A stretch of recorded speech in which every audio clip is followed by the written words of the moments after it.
வாழ்க வையகம், வாழ்க வையகம், வாழ்க வளமுடன். இது கனடா ஸ்கை யோகா மன்றத்தின் வாராந்த சிறப்பு சிந்தனை உரை நிகழ்ச்சி. இன்றைய நிகழ்ச்சிக்கு இணையதளம் வாயிலாக வருகை தந்துள்ள அனைத்து வேதாத்திரிய அன்புகளை வாழ்க வளமுடன் என்று வாழ்த்தி வணங்குகின்றோம். இப்பொழுது எமது சிறப்பு சிந்தனை உரை பகுதிக்கு செல்ல இருக்கின்றோம். நமக்கு சிறப்பு சிந்தனை உரை வழங்க நம்முடன் இணைந்திருப்பது முதுநிலை பேராசிரியர் பழனிச்சாமி ஐயா அவர்கள். பேராசிரியர் பழனிச்சாமி ஐயாவை தெரியாதவர்கள் இங்கு யாரும் இருக்க முடியாது. குறிப்பாக எமது மன்றத்திலே யாரும் இருக்க முடியாது. ஐயா எமது மன்றத்திலே ஏறத்தாழ 3 வருடங்களுக்கு மேலாக பல தலைப்புகளிலே பல ஆழமான ஆன்மீக சிறப்பு சிந்தனை உரைகளை வழங்கி வந்திருக்கின்றார்கள். அந்த வகையிலே கடந்த சில மாதங்களாக இப்பொழுது ஞானக்களஞ்சிய கவிகளும் அவற்றுக்கான விளக்கமும் என்ற தலைப்பிலே இந்த தொடர் சிந்தனை இடம்பெற்று வருகின்றது. கடந்த வகுப்பிலே பாகம் 27 அறிவு விளக்கம் என்ற தலைப்பிலே பார்த்தோம். அறிவின் முழுமை, அறிவின் விளக்கம் ஆகிய இரு தரப்புகளான வேதாத்திரி மகரிஷியின் 2 கவிதைகளை ஆழமாக பார்த்தோம். அதைத் தொடர்ந்து இன்று அறிவறிந்த உயர்வேறு, அறிவறியும் முறைகள் பல என்ற தலைப்பிலான கவிதைகளை இந்த வாரம் பார்க்க இருக்கின்றோம்.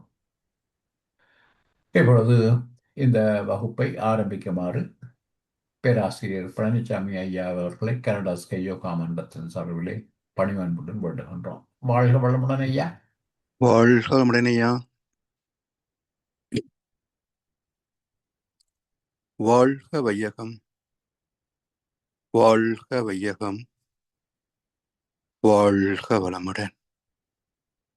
குரு வாழ்க, குருவே துணை. சிந்தனையை, உடல் நலத்தை சீர் அமைத்து ஓய்வித்த குருவே வாழ்க. வாழ்க வளமுடன், வாழ்க வளமுடன், வாழ்க வையகம். கனடா ஸ்கை யோகா அறக்கட்டளையை சிறப்பாக நடத்தி வருகின்ற ஆன்மீக அன்புள்ளங்கள், குறிப்பாக பேராசிரியர் முனைவர் சிவசங்கரம் ஐயா அவர்கள் மற்றும் இந்த நிகழ்ச்சியை தொடர்ந்து சிறப்பித்து வருகின்ற அன்பர்கள் அனைவருக்கும் அருட்தந்தை வேதாத்திரி மகர்ஷி அவர்கள் சார்பாக வாழ்க வளமுடன் என்ற வாழ்த்துக்களையும் எனது அன்பு கலந்த பணிவான வணக்கத்தையும் சமர்ப்பித்து ஞான களஞ்சியம் கவிதை தொகுப்பின் தொடர் சிந்தனையிலே இன்றைக்கு அறிவறிந்த உயர்பேறு என்ற தலைப்பிலே உள்ள கவி, அகண்ட பேரண்டமும் அணுவுமான ஆண்டவனோடு இணைத்த அடக்கப்பேற்றால் அகண்ட பேராதாரத்து இருப்பு இயக்கம் அனைத்து விளைவும் எனது அறிவுக்கு எட்ட அகண்ட நிலையே நானாய் அறிவாய் ஆற்றி ஆங்காங்கு அதுவதுவாய் விளைவு வேறாய் அகண்டத்தும் கண்டத்தும் அடங்கியுள்ள அத்தனை மறைபொருளும் விளங்கக் கண்டேன். அறிவு அறிந்த உயர்பேறு. உயர்வு உடல் ரீதியாகவும் உயரம் வளரும் குறிப்பிட்ட வயது வரைக்கும். அறிவு ரீதியாக, பொருளாதார சமுதாய அங்கீகாரத்தின் ரீதியாக உயர்வுகள் பல படித்தலைகளில் நிகழும். எந்த உயர்வு உச்சகட்டமானது, அதற்கு மேல் உயர முடியாதது என்றால் அதுதான் அறிவறிந்த உயர்பேறு. ஏன் என்றால், அறிவுதான் அனைத்தையும் தனக்குள்ளாக இயங்க வைத்து கொண்டும் அதற்குள்ளாக நிறைந்திருந்து தன்மை, துல்லியம், இயக்க ஒழுங்கு என்ற வகையிலே ஒரு சீர்மையான இயக்கத்தை நிகழ்த்தி கொண்டும் அதுவே ஜீவன்களிலே அவரவர் எண்ணம், சொல், செயலுக்கு தக்க விளைவாக அளித்து கொண்டும் இருக்கின்ற ஒரு பேராதார பெரும் பொருள் அந்த பேரறிவு ஆகிய சுத்தவெளி. எனவே அனைத்திலும் உயர்ந்த நிலை, இவை அனைத்திற்கும் மூலமாகிய இறைநிலை. அதை அறிந்த அறிவே உச்சகட்டமானது, முழுமையானது. அதற்கு மேல் ஒரு முழுமை என்பது கிடையாது.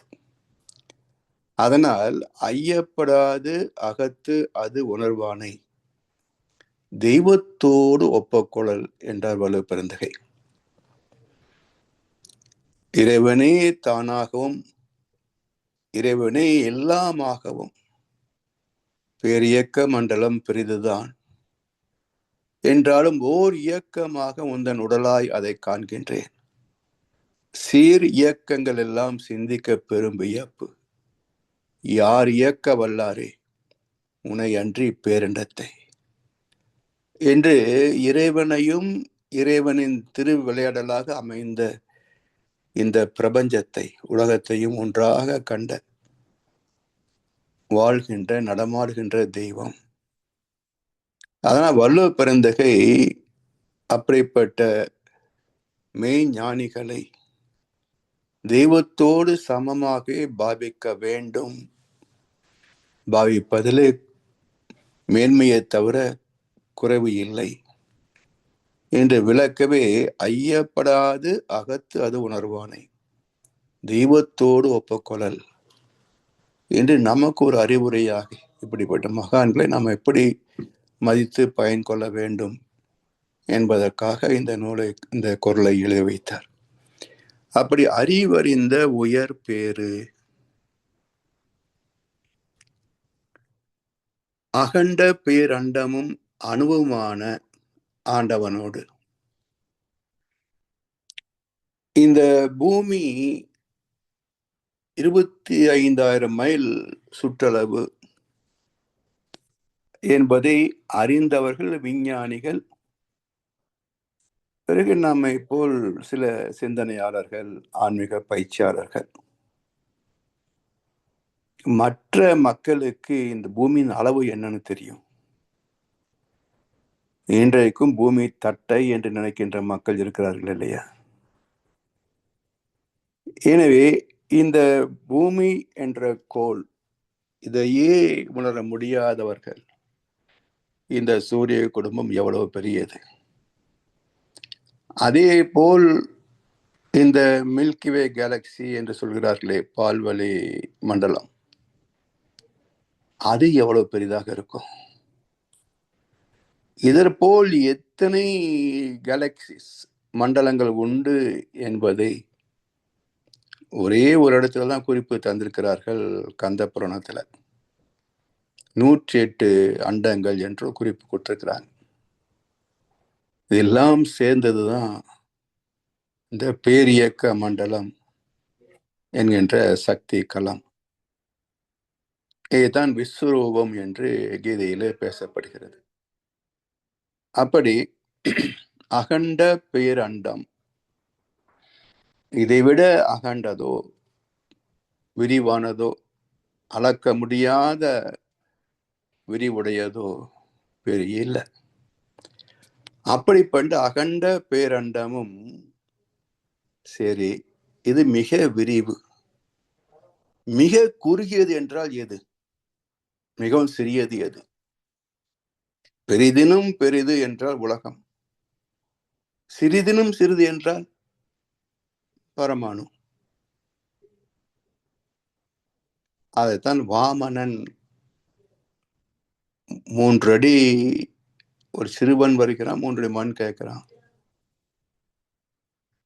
மாபலி சரி, உன்னுடைய சைஸுக்கு நீ உருண்டை எடுத்துட்டாலும் பிரச்சனையே இல்லை, எவ்வளவு வேணுமோ எடுத்துக்கோ. தானம் பெற்ற பிறகு விஸ்வரூபமாக மாறினான்.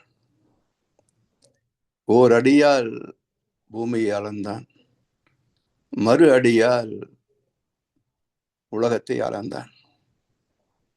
மூன்றாவது அடி எங்கே வைப்பது என்றான். என் தலையிலே வை என்றான் மாபலி. 3 அடி மண் கேட்டான் வாமனன் உலகிலே, 3 வைத்ததோ மன்னவன் தலையிலே என்றார் கண்ணதாசன். அப்படி ஏன் இது தசாவதாரத்திலே 5வது அவதாரம் இப்படி தரப்பட்டிருக்கிறது என்றால், மூலமும் முடிவும். விஸ்வரூபம் மிக விரிவானது, மிக குறுகியது. மிக குறுகியது சிறுவன் அல்ல, வாமனன். வாமனன் என்றால் பேச்சு ஆற்றுள்ள வாயும், சிந்தனை ஆற்றுள்ள மனமும், வாயும் மனமும் இணைந்த வாமனன். சரி, இந்த 2க்கும் மூலம் என்ன? வாயை பார்க்கிறோம், மனதை பார்க்க முடியுதா? அப்ப மனம் என்பது என்ன? ஜீவந்த துகள்கள் பிளஸ் அனுபவங்கள், இதுதானே மனசு. அப்ப அனுபவம் என்பது கேரக்டரைசேஷன், தன்மை. ஆனால் எதிலே பதிந்தது? துகள், பரு. அப்போ மிக நுட்பமானது என்றால் பரமாணு, மிக விரிந்தது என்றால் விஸ்வம், இந்த உலகம், பிரபஞ்சம். எனவே அகண்ட பேரண்டமும் அனுபவமான, அது எப்படி அறிவது என்றால், வந்த பரிணாமம். இறைவனின் திருவடி என்றால் ஏதோ நம்மை போல இறைவன் மனிதனாக இருப்பான், அவனை பாதங்களை பற்றி கொள்வது அல்ல திருவடி என்பது. அடிச்சுவடு என்றாலே நடந்து போன பாதை தானே, அதைத்தான் அடிச்சுவடுன்னு சொல்றோம். அப்ப நடந்து போன பாதை, சரித்திரம், வரலாறு. அப்ப இறைவனின் அடிச்சுவடு என்றால் இறைவன் பயணித்த வரலாறு, இறைவன் கடந்து வந்த பாதை. அது என்ன? சுத்த வெளியில இருந்து இறை துகளாகி, பஞ்சபூதங்களாகி, உலகங்களாகி, நுண் உயிராகி, மனிதனாகி, இத்தனையும் இறைவன் கடந்து வந்த பாதை, இறைவனின் பரிணாமம். எனவே இறைவனின் திருவடியை எங்கே வைக்கணும் என்றால், மன்னவன் தலையிலே. தலையில என்ன இருக்கு? கேட்வே டு காட், பிரம்மர் அந்தர், இறைவனை அடையக்கூடிய நுழைவாயில், நம்முடைய துரியம் என்று சொல்லக்கூடிய மையம், மேல்மூளை. அப்ப இறைவனை அடைய வேண்டும் என்றால், மூலத்தையும் முடிவையும் அறிய வேண்டும் என்றால் வழி என்ன என்றால், மூலாதாரத்தில் இருக்கின்ற குண்டலினி ஆற்றலை உச்சிக்கு எழுப்பி இறைவனின் பரிணாம வரலாற்றை எல்லாம் புரிந்து கொண்டு தவத்தின் மூலமாக அவனோடு ஒன்றி கலப்பதே, அதுதான் வாமன தத்துவம். இப்படி அகண்ட பேரண்டமும் அனுபவமான ஆண்டவனோடு இணை இணைத்த அடக்க பேற்றால் எப்படி தெரிய முடியும்? ஒரு பொருளை நாம் உணர வேண்டும் என்றால் அது காட்சி பொருளாக இருந்தால் பார்க்கணும், அனுபவ பொருளாக இருந்தால் தூய்க்கணும், கற்றுக்கொள்ள வேண்டிய செய்தியாக இருந்தால் படிக்கணும். இதுக்கு மேல உணர வேண்டியதல்லவா இறைநிலை. அப்போ உணரணும். அப்ப உணர்வு என்பது அறிவு, உணர்ச்சி என்பது மனம். அப்ப உணர்வாக அதனோடு ஒன்றி கலப்பது அகண்ட பேரண்டமும் அணுவுமான ஆண்டவனோடு எனை இணைத்த அடக்க பேற்றால் அடங்கினால்தான் உணர முடியும். எதெல்லாம் அடங்கணும்? உடல் அடக்கம் கடைசியில, அது நாம் செய்வதில்லை, யாரோ செய்வாங்க. இப்ப வாழ்கின்ற காலத்தில் எதை அடக்குவது? புலன் அடங்கி மனம் அடங்கி இறைவனோடு ஒன்றுவது. அப்படி அடக்கம் அமர் அருள் உய்க்கும். அடக்கம் அமர் அருள் உய்க்கும். என்றைக்கும் நீடித்து நிலைத்திருக்கின்ற அருவமாக ஒவ்வொரு அணுவுக்குள்ளும் மையம் கொண்டிருக்கின்ற இறைநிலை, அந்த அணுக்களின் தொகுப்பான் அனைத்தையும் தாங்கிக் கொண்டிருக்கின்ற, நடத்தி கொண்டிருக்கின்ற இறைநிலை. அப்படி அடக்கம் அமர் அருள் உய்க்கும். அதனால் ஆண்டவனோடு என இணைத்த அடக்க பேற்றால் அகண்ட பேராதாரத்து இருப்பு இயக்கம். அகண்ட பேர் ஆதாரத்து இருப்பு இயக்கம் அனைத்து விளைவும் எனது அறிவுக்கு எட்ட. அகண்ட பேர் ஆதாரத்து. அப்ப ஆதாரம் என்றால் எதையோ ஒன்றை அது தாங்கி இருக்கிறது, ஆதாரமாக இருக்கிறது. அனைத்திற்கும் ஏதோ ஒன்று தாங்கிக் கொண்டிருக்கிறது. அப்ப அதுதான் சார்பு என்று சொல்வார்கள் தத்துவத்திலே. வள்ளுவப்பெருந்தகை மிக அற்புதமாக சொல்வார். இப்போ இந்த உடல் எதை சார்ந்திருக்கிறது? எது இல்லை என்றால் நாம் உயிர் வாழ முடியாது. உணவு நீர் இல்லை என்றால் உயிர் இருக்காது. உயிர் இல்லை என்றால் வாழ்க்கை இல்லை. சரி, இது மட்டும் போதுமா? இப்ப இந்த உடல் சார்வதற்கு ஒரு இனம், ஒரு குடும்பம், ஒரு சமுதாயம், ஒரு நாடு, இப்படி எத்தனையோ சார்பு நிலையிலேயே தான் வாழ்ந்து கொண்டிருக்கின்றோம். தனித்து வாழ்வது சாத்தியம் இல்லை. அப்ப நம்மால் என்றதை சமுதாயத்துக்கு தருகிறோம், நமக்கு தேவையானதை சமுதாயத்திலிருந்து பெற்றுக்கொள்கிறோம். அப்ப எல்லாமே சார்ந்து தானே. சரி, நான் மட்டும்தான் சார்ந்திருக்கிறேனா, இல்ல மனித குலம் மட்டும்தான் சார்ந்து இருக்கிறதா? எல்லா ஜீவராசிகளும் பஞ்சபூதங்களை சார்ந்திருக்கிறது. பஞ்சபூதங்கள் அந்தந்த சூரிய குடும்பத்தை, கேலக்சி, யூனிவர்ஸ் சார்ந்திருக்கிறது. பிரபஞ்சம் எதை சார்ந்திருக்கிறது? எது இல்லை என்றால் அந்த பிரபஞ்சம் இயங்க முடியாது. இவ்வளவு இயக்கத்தையும் ஒரு தாங்கு தளம் இல்லை என்றால் எப்படி இயங்க முடியும்?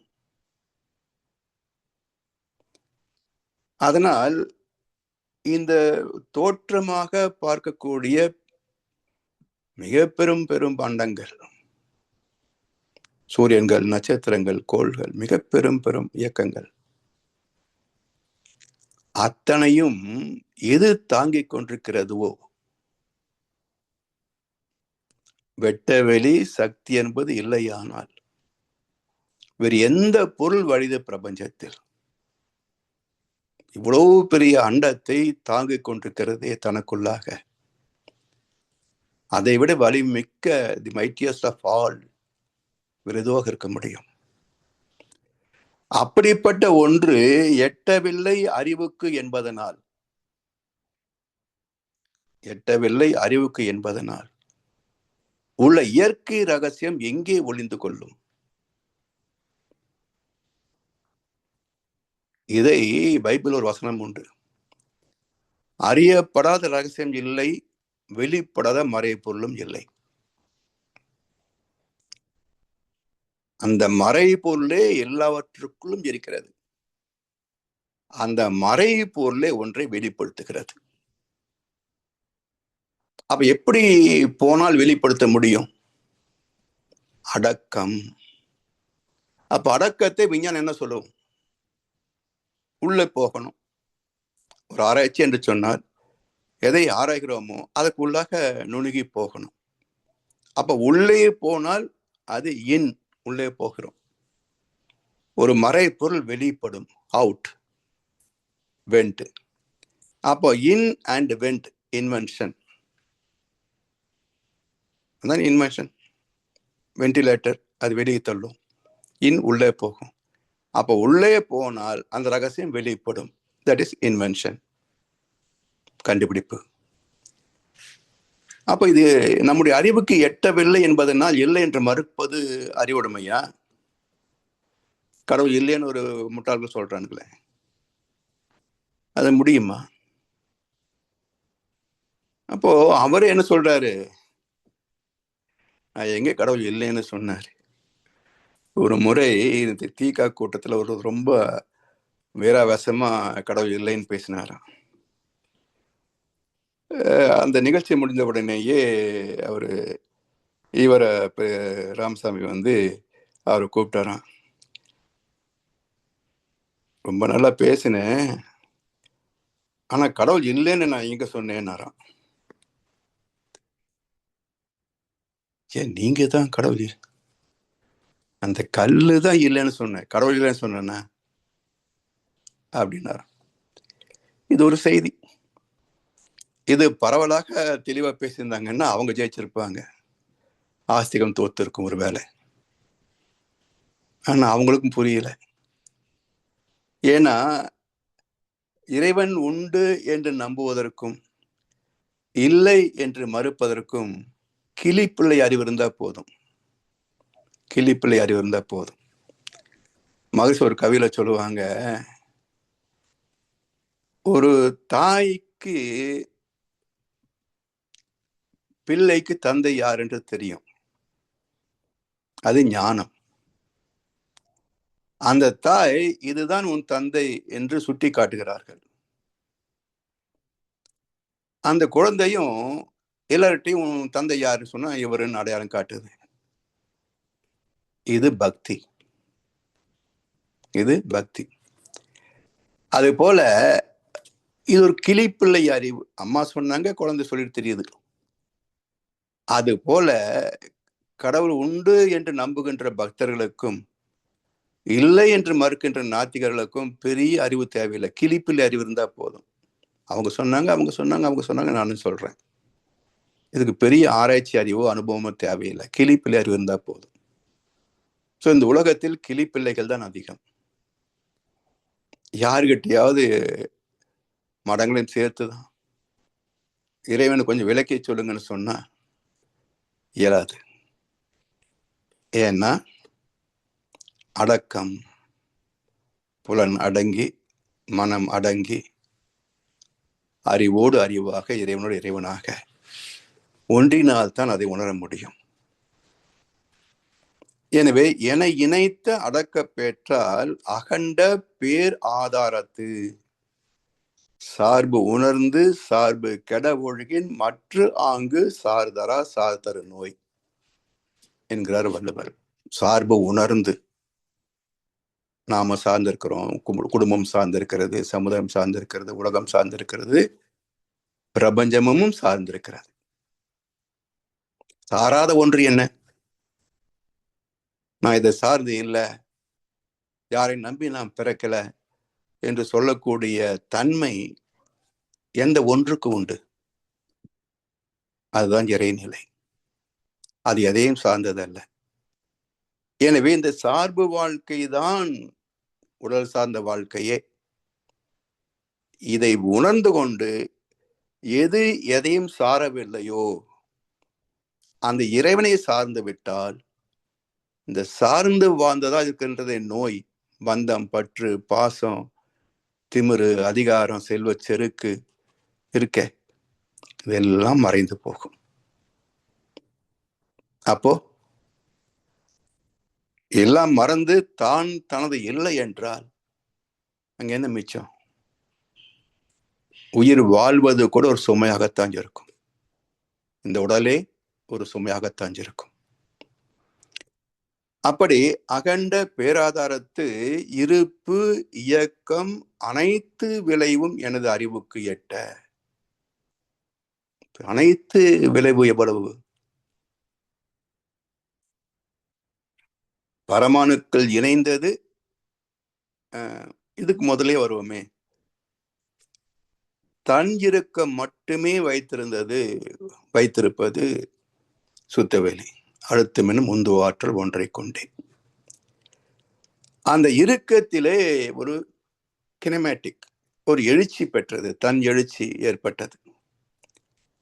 இது இயக்கம், முதல் இயக்கம். சுத்தவெளியிலிருந்து எழுச்சி பெறுகின்ற ஈஸ்வர், சிவத்திலிருந்து எழுச்சி பெற்ற ஈஸ்வர். அந்த எழுச்சி தான் முதல் இயக்கம். அந்த எழுச்சிக்கு என்ன விளைவு? துகள். துகள் பிறந்த பிறகு என்ன விளைவு? அது பின்னப்பட்டதால் சுழலத் தொடங்கியது. சுழலுக்கு என்ன விளைவு? சுழன்றதால் காந்தம் பிறந்தது. காந்தத்துக்கு என்ன விளைவு? அணுக்களை ஈர்த்தது. பரமாணு அணுக்களாக மாறியது. அணுக்கள் ஈர்த்தன பேரணுக்களாக, மூலகங்களாக மாறியது. அவிலையும் ஈர்த்தது பஞ்சபூதங்களாக மாறியது. பஞ்சபூதங்களே ஜீவன்களாக நாமாக வந்தது. எனவே இந்த நாமாக வந்த பிறகும் ஒவ்வொரு எண்ணம் சொல் செயலுக்கும் ஒரு விளைவு இருக்கா இல்லையா? அப்போ இயக்கம் பிறந்த போதே விதியும் பிறந்தது. விதியின் வெளிப்பாடு ஈர்ப்பு, விலக்கல். அவற்றின் வெளிப்பாடு தீதும் நன்றும். அப்போ எல்லா விளைவையும் அறிந்த நிலை. இருப்பு, இயக்கம், அனைத்து விளைவும் எனது அறிவுக்கு எட்ட. கண்ணால பார்க்க முடியுமா? சிலவற்றை கண்ணால் பார்க்கலாம், அது காட்சி பிரமாணம். உடலை பார்க்கிறோம், பல பொருட்களை பார்க்கிறோம், என்ன சந்தேகம் இல்லை? ஒண்ணும் இல்லை, காட்சி பிரமாணம். உயிர் இருக்கா? இல்லைன்னு சங்குதி அடக்கம் பண்ணியிருப்பாங்கல்ல. இருக்கு, ஆனா தெரியல. அப்ப அனுமான பிரமாணம். எது உயிராக இருக்கிறது? தாவத்தில ஒடுங்கி போனால் உயிரை அறிய முடிகிறது. அப்போதான ஆகம பிரமாணம். அந்த உயிர் எங்கிருந்து வந்தது? சுத்த வேலை சிவத்திலிருந்து வந்தது, ஆகம பிரமாணம். அப்ப காட்சி பிரமாணம், அனுமான பிரமாணம், ஆகம பிரமாணம், 3 வகையிலேயே உணரலாம். அப்படி இந்த அனைத்தும் காட்சியாக பார்த்தாலும் கூட எது பார்க்கிறது? பேசியதே நான் இல்லை கண்கள் தானே, நினைத்ததே நான் இல்லை நெஞ்சம் தானே.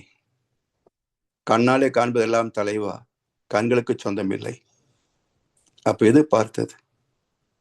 சோ காட்சி பிரமாணமாக எடுத்துக்கொண்டாலும் சரி, அனுமான பிரமாணமாக எடுத்துக்கொண்டாலும் சரி, அதற்குள் மறைவாக இருப்பது அறிவு என்ற ஆகம பிரமாணமே.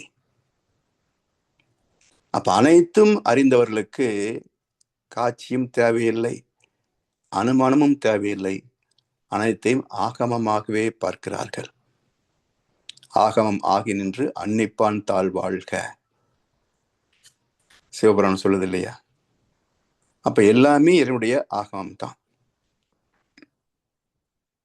வேதமாக வந்தா வேதாகமம், உயிராக வந்தா சித்தாகமம், செயலாக வந்தால் விளைவுகள். அப்ப ஏதோ பெரிய ரகசியம் வச்சுக்கிட்டு ஆகமங்கள் நியதி, ஆகம நியதி. என்ன ஆகம நியதி, என்ன ஆகம வேதி? கொஞ்சம் தெளிவா தான் சொல்லுங்களேன், நாங்களும் புரிஞ்சுக்கிறோம். அது என்ன புரியாத என்ன பிரம்ம ரகசியம்? பிரம்மனே ரகசியம் இல்லை. இப்படி எத்தனை நாளைக்கு தான் சொல்லி மக்களை ஏமாத்திட்டு இருப்பீங்க? தெரியாத ஒன்றை தெரிந்தது போல் காட்டிக்கொண்டு எத்தனை நாளைக்கு இந்த போலி வேஷம்? மக்களை மட்டும் ஏமாத்தல, உங்களை நீங்களே ஏமாத்திக்கிறீங்க. வாழ்க்கையே வீண். வெறும் தண்டச்சோறு தின்னுகிட்டு மரத்துல உட்கார்ந்துக்கிட்டு வாழ்க்கையே வீண். உங்களால யாருக்கு என்ன லாபம் யோசிச்சு பாருங்களேன். உங்களால யாருக்கு என்ன லாபம்? சோத்துக்கு செலவு, பூமிக்கு பாரம். இதுக்கு பேர் ஆன்மீகம், மதவாதமா? எனவே இருப்பு இயக்கம் அனைத்து விளைவும் எனது அறிவுக்கு எட்ட உள்ளது ஆகாம் பிரமாணம் மட்டும்தான். அனுமானமும் காட்சியும் அதை உணராதவர்களுக்கு தான். அப்ப உணர்ந்து விட்டால் அறிவாகவே இறைவனை அனைத்தும் அறிவின் இயக்க நிலையாகவே காண்கின்ற பக்குவத்தை, அதைத்தான் அத்வைத்தம் என்று சொல்வார்கள். ஒன்றே அனைத்தும், அதை தவிர வேறு இல்லை. அப்படி அகண்ட நிலை அனைத்து விளைவும் எனது அறிவுக்கு எட்ட அகண்ட நிலையே நானாய் அறிவாய் ஆற்றி எல்லையில்லாத அந்த பரம்பொருள் இருக்கே, அதற்கு உள்ளேயே உள்ளது தத் புருஷ. சைவ சித்தாந்தம் தான் உலகத்திலேயே முதன்மையான தத்துவம். அப்ப அதுக்கு சைவம் என்ற பெயர் கூட கிடையாது, சனாதனம், அவ்வளவுதான். வேற ஒண்ணுமே கிடையாது, எல்லாமே ஒன்று, அதான் சனாதனம். பிறகு மற்ற கருத்துக்கள் வருகின்ற போதுதான் இதற்கு சைவம் என்றே ஒரு பெயர் இடப்பட்டது. அப்படி அந்த சைவ சித்தாந்தத்திலே சொல்லப்பட்ட கருத்து, சிவனுக்கே 6 பண்புகள் உண்டு, 6 முகம் உண்டு. முருகனுக்கு மட்டுமல்ல, சிவத்துக்கே 6 முகங்கள் உண்டு. அதிலே உச்சகட்டமான சிறப்பான முகம் தத் புருஷ. அறிவே சிவம், அறிவே தெய்வம். தத் என்றால் சிவம், புருஷ என்றால் அறிவு. அப்ப சிவமே அறிவாக இருக்கிறது, தெய்வமே அறிவாக இருக்கிறது என்று என்றைக்கோ சொல்லப்பட்ட கருத்து இத்தனை 1000 ஆண்டுகள் ஆகியும் இன்றைக்கும் மனவளக்கலைக்கு ஒரு பேர் உண்டு. அது ஒரு நாத்திய கூட்டம். அங்க போன கடவுள் இல்லையம்பாங்க, அறிவுதான் கடவுளும்பாங்க. அது ஒரு நாத்திய கூட்டம் அப்படின்ற ஒரு கருத்து சமுதாயத்திலே உண்டு. ஏன்னா இதுல இருந்து ஆழ்ந்து பயிற்சி செய்து உணர்ந்தால்தான் ஒரு மகான் என்ன சொல்றாருன்னு புரியும். சும்மா வர வேண்டியது, கோயிலுக்கு போய் மணி எடுக்கிற மாதிரி இங்கேயும் வந்து எதையாவது பண்ண வேண்டியது, அங்க ஒண்ணும் இல்லை, அதை இப்படிதான் சொல்றாங்க அப்படின்னு எல்லாம் தெரிந்த மேதாவி மாதிரி வெளியே போய் சொல்ல வேண்டியது. அதனால் இது ஒரு பேர் உண்டு இப்படி. அதனால்தான் இவ்வளவு அற்புதமான விலை மதிப்பற்ற ஒரு பொருள் விற்பனையாகாமல் தேங்கி விட்டதுக்கு காரணம் என்ன? சமுதாயத்துல மதிப்பு தெரியாது. வைர வியாபாரிக்குத்தான் வைரத்துடைய மதிப்பு தெரியும், சாதாரண மனிதனுக்கு அது கூழாங்கல்லா தான் தெரியும். அதே போல இருப்பு இயக்கம் அனைத்து விளைவும் எனது அறிவுக்கு எட்ட அகண்ட நிலையே நானாய் அறிவாய் ஆற்றி. நான் வேறு தனியா இல்லை, நானும் சொல்றோம். ஏன்னா உடம்பு இருக்குது, உயிர் இருக்குது, 820 கோடி மக்கள் எடுக்கிறோம். ஒரு அடையாள சீட்டு வேணும் இல்லையா? ஒரு ஐடென்டிட்டி மார்க் வேணும் இல்ல? திருப்பதியில் போய் மொட்டைன்னு கூப்பிட்டா யார் திரும்பி பார்க்கறது? அப்போ ஒவ்வொருத்தரும் பேர் வச்சு கூப்பிட்டா தானே திரும்பி பார்ப்பாங்க, அடையாளம் காட்ட முடியும். அதனால் பெயர்கள் எல்லாம் இறைவனின் பல்வேறு தோற்றங்களுக்கு இடப்பட்ட அடையாள சீட்டுகளே தவிர அவை தனித்தவை அல்ல. அல்லாஹ் என்றாலும் சிவனே என்றாலும் எல்லாம் ஒண்ணுதான். அல்லாஹ்வும் ஈஸ்வரனும் ஒண்ணுன்னா விளங்கல. ஆன்மா தான் கடவுள் என்ன நம்பவே முடியல. அதான் அவலம். அறிவாய் ஆற்றி ஆங்காங்கு அதுவாய் விளைவு வேறாய். சரி, ஒரே பொருள் தான், சுத்தவெளி ஒரே பொருள். அதற்குள் அடங்கியுள்ளது ஒரு 6 பண்புகள் தான். ஆனா எத்தனை இருக்கு உலகத்துல? ஒன்று போல் ஒன்று உண்டா? ஒன்று போல் ஒன்று உண்டா? எல்லா தோற்றங்களும் வேறு வேறு. ஒவ்வொன்றுடைய வாழ்க்கை நிலை, செயல்நிலை எல்லாம் வேறு வேறு. அப்ப ஆங்காங்கு அதுவாய் விளைவு வேறாய். ஒரே செயல், ஒரு ஒரு கண்ணாடி குவளை கையில வச்சிருக்கோம். இதை விட்டுடலாமா இல்ல பற்றி நிக்கலாமா? விட்டுடலாம். ஒரு முடிவெடுத்தாச்சு. சரி, விட்டோம். என்னாகும்? கீழே விடும். அப்படியா? சந்திர மண்டலத்துல விழுகாது, பூமியில விழுகுது. சந்திர மண்டலத்துல கை எடுத்தீங்கன்னா அப்படியே நிற்கும், அவ்வளவுதான், விழாது கீழே. அப்ப என்ன விளைவு?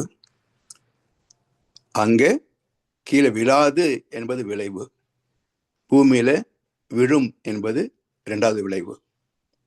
சரி, விழுந்தது, என்ன ஆகும்? உடையும். உடையுமா? கீழே ஒரு மெத்தை இருந்தது, எப்படி உடையும்? அப்ப மெத்தை என்றால் உருண்டது, தரை என்றால் உடைந்தது, பாறை என்றால் சுக்கலானது. இப்ப செயல் ஒன்று, விளைவு வேறு வேறு. அதே போல ஆங்காங்கு அது அதுவாய் விளைவு வேறாய் அகண்டத்தும் கண்டத்தும் அடங்கியுள்ள துண்டுபட்ட நிலையிலையும் அதுவேதான், முழுமை நிலையிலையும் அதுவேதான். கண்டம் என்றால் பிரிவுபட்ட துண்டுபட்ட நிலை. ஆ கண்டம் என்றால் ஆ என்பது எதிர்ச்சொல். ஆ என்பது எதிர்ச்சொல். எந்த வார்த்தையோடு அதை சேர்த்தாலும் அதுக்கு எதிர்ப்பதத்தை தந்துவிடும். யோகியன் என்ற நல்லவன் அர்த்தம், கூட சேருங்க, அயோக்கிய பையன் ஆயிடும்.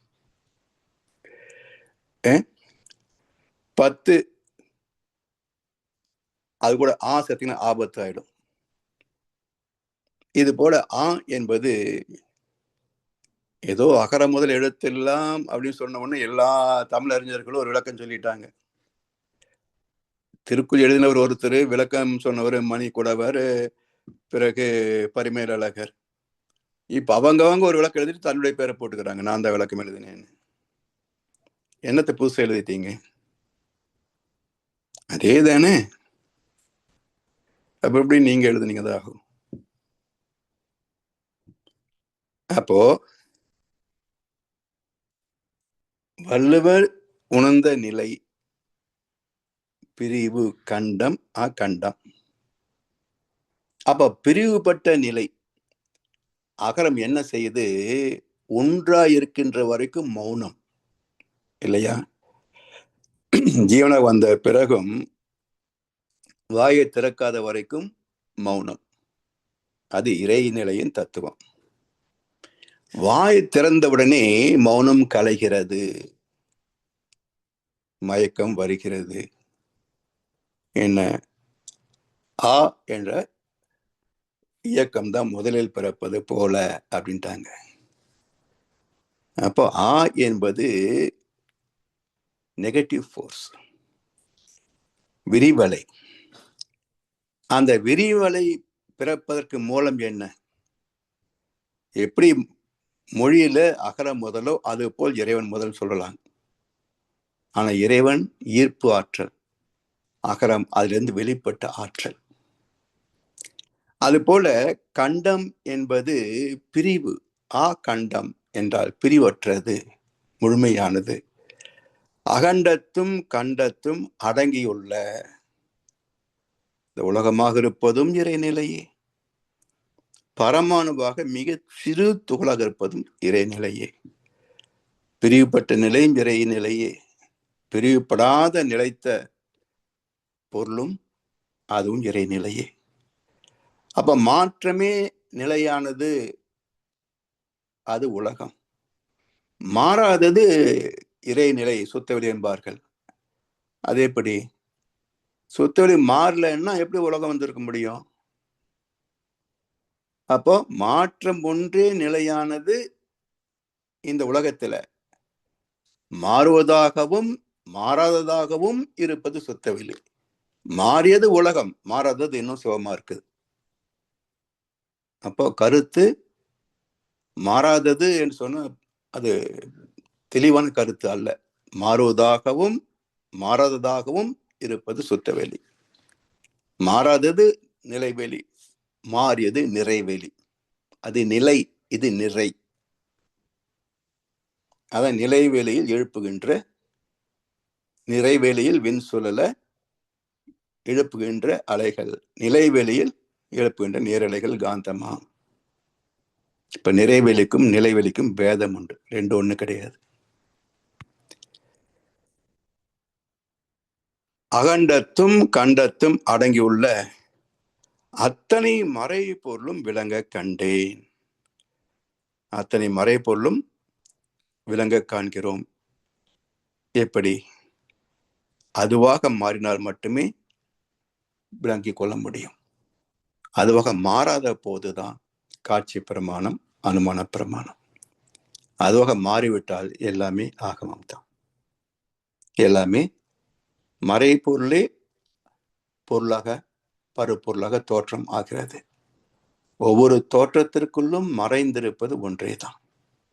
அதனால தான் எல்லா தோற்றங்களும் இயக்கங்களும் அது ஒரு நிகழ்வு, ஈவெண்ட். எல்லா இயக்கங்களும் ஒரு நிகழ்வு, நிகழ்ந்து கொண்டிருக்கின்ற ஒன்று, அவ்வளவுதான். நிகழ்வு இயக்கம் முடிந்து போனால் மீண்டும் அது மூலமாக மாறிப்படும். அப்ப இருப்பு, இயக்கம், விளைவு, மீண்டும் அது இருப்பாகிவிடும். அப்ப எது இங்கே தனித்த ஒன்று? அதனால்தான் கீதை என்ன சொல்லுகிறது? இல்லாததற்கு இருப்பு கிடையாது, இருப்பது இல்லாமல் போவதும் கிடையாது. இல்லாததற்கு இருப்பு கிடையாதுன்னு சொன்னா, இங்க இல்லாத ஒன்று இங்க இருக்க முடியுமா? சரி, இருக்கின்ற ஒன்று இங்க விட்டு வெளியே எங்க போக முடியுமா? இல்லை. எல்லாம் சுத்த வெளிக்குள்ளாகவே அடைகின்ற தன்மாற்றங்கள், தரமாற்றங்களே தவிர வேற வெளியிலிருந்து எதுவும் இங்க வருவதும் இல்லை, இங்கிருந்து வெளியே போவதும் இல்லை. எல்லாம் சுத்த வெளிக்குள்ளேயே நிகழ்கின்ற மாற்றங்கள். அது எப்போ தெரியும் என்றால், இறைநிலையோடு ஒன்றி கலந்து விஸ்வரூப தரிசனமாக இறைவனுடைய இயக்க களத்தை அகக்காட்சியாக பார்க்கின்ற போது, அதாவது சுத்த வெளியில நின்று அங்கிருந்து இந்த உலகத்தை பார்த்தால், ஒவ்வொரு தோற்ற பொருளுக்குள்ளாகவும் அதே அறிவு பிரிவுபடாது, பின்னப்படாது இருக்கே. அந்த அறிவின் உணர்வு, ரியலைசேஷன், அந்த அறிவின் அனுபவத்தில் எல்லாமே ஒன்றாக தெரியும். அந்த உணர்வு அனுபவம் கிடைக்கவில்லை என்றால், ரெண்டு மட்டும் இல்லை, இங்க ரெண்டா இருக்கு. இறைவன் வேறு உலகம் வேறுன்னு மட்டுமா பேசுறோம்? இந்து வேறு, முஸ்லிம் வேறு, கிறிஸ்து வேறு, புத்தன் வேறு, எத்தனை மதங்கள். இந்த நாடு வேறு, அந்த நாடு வேறு, எத்தனை பிரிவுகள். இந்த மொழி வேறு, அந்த மொழி வேறு, எத்தனை பிரிவுகள். அப்ப எல்லாம் இங்க ரெண்டு இல்ல. இட்ஸ் நாட் துவைதம், இட் இஸ் மல்டி வைதம். எங்க ரெண்டா இருக்குது? இங்க பலது இருக்குது. அப்ப இத்தனையும் கடந்து ஒன்றாக வேண்டும் என்றால் ஒரே வழி அகநோக்கு பயிற்சிகள். அதுல ரெண்டு பயிற்சி, அகநோக்கு பயிற்சி ரெண்டு. ஒன்று அகத்தவம், மற்றது அகத்தாய்வு. ரெண்டும் சேர்ந்தது அகநோக்கு பயிற்சி. ஐயா, அடுத்த கவி.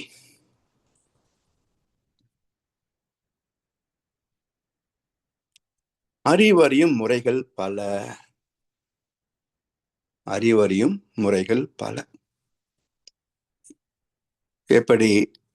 அறிவு நிலை அறிந்தோர்கள் அனந்தம் பேர்கள். அவரவர்க்கு அமைந்த சூழ்நிலைகள் வேறு. பொறிப்புலன்கள் திறன் அறியும் இயல்பு காணும்.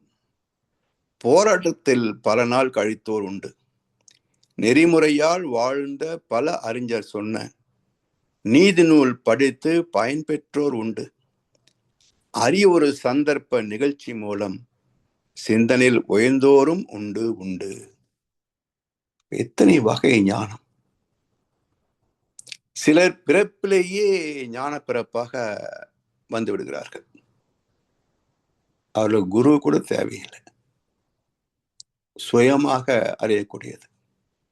ஏன்னா இந்த உலகத்தில் முதலாக இறைவனை தேடியவருக்கு யார் குரு? இல்லையா? சுயமாகத்தான் அறிந்தார். அப்ப அவர்தான் உலகத்திற்கே இறை தத்துவத்தை தேடி அறிவித்த முதல் ஆன்றோன். அதுக்கு பிறகு எப்படி எடுத்தாலும் யாருடைய கருத்துக்களும் நம்மிடத்துல பிரதிபலிக்கும். மகிழ்ச்சி என்ன சொல்றாங்க? நான் ஒன்னும் புதுசா சொல்லல, எல்லாம் ஏற்கனவே பல மகான்கள் சொன்ன கருத்துக்கள் தான். எதுக்கு நீங்க ஒரு எழுதி வச்சிருக்கிறீங்க என்றால், இது தெளிவாக உங்களுக்கு புரியக்கூடிய மொழியில அனைத்து தத்துவங்களையும் வரிசைப்படுத்தி தந்திருக்கின்றேன். நீங்க ராமாயணத்தையோ மகாபாரதத்தையோ கந்த புராணத்தையோ உபனிஷத்துக்களையோ படிச்சீங்கன்னு சொன்னா, ஒரு சம்பவத்தில் பல கருத்துக்கள் அடங்கியிருக்கும். அதுல வரிசைப்படுத்த முடியாது. ஆனா மகிழ்ச்சியுடைய தத்துவத்துல இங்க குழப்பமே கிடையாது. ஏன்னா வரிசையாக அமைக்கப்பட்ட ஒரு முறை, A to Z. முதல்ல உடற்பயிற்சி, உடலை பக்குவப்படுத்தணும். பிறகு மனப்பயிற்சிக்கு தவம், பிறகு துரியத்துக்கு பிறகு தத்துவங்கள் துவங்குகின்றன. முதல் பாடம் என்ன? நான் ஏன் பிறந்தேன், வாழ்க்கை நோக்கம் என்ன? முதல் பாடம். இந்த நோக்கத்தை நிறைவேற்ற என்ன வேணும்? என்னெல்லாம் வேணும்? வாழ்க்கை தத்துவங்கள் 12, தேவைகள் 3, காப்புகள் 3, அறநெறிகள் 3, அறிவுநிலை படிகள் 3. இதுக்கு மேல என்ன வேணும் வாழ்க்கையில? சரி, இதன்படி வாழ்ந்து போக முடியாம நம்மை தடுப்பது எது? எண்ணம். எண்ணம் ஆராய்தல். எண்ணத்தின் வகைகள் என்ன? ஆசை, கோபம், கவலை, இது முக்கியமானது. அதே போல அன்பு, நன்றி, கருணை, இப்படி நற்குணங்களும் துர்குணங்களும் கலந்த கலவை. காரணம் என்ன? பாவப்பதிகள் போக்கும் வழிகள், கர்மயோக வாழ்க்கை, கடைசியில் இறைநிலை தவம், பிரம்மஞானம். முடிஞ்சு போச்சு. அப்போ துவக்கத்தில் இருந்து வரிசையாக கொண்டு போய் கடைசியில எந்த விதமான குழப்பத்திற்கும் இடமில்லாமல் தெளிவாக முறையாக பயிற்சிகளோடு இணைந்த ஒரு தெளிவான தத்துவம் வேதாத்திரியம், மனவளக்கலை பயிற்சிகள்.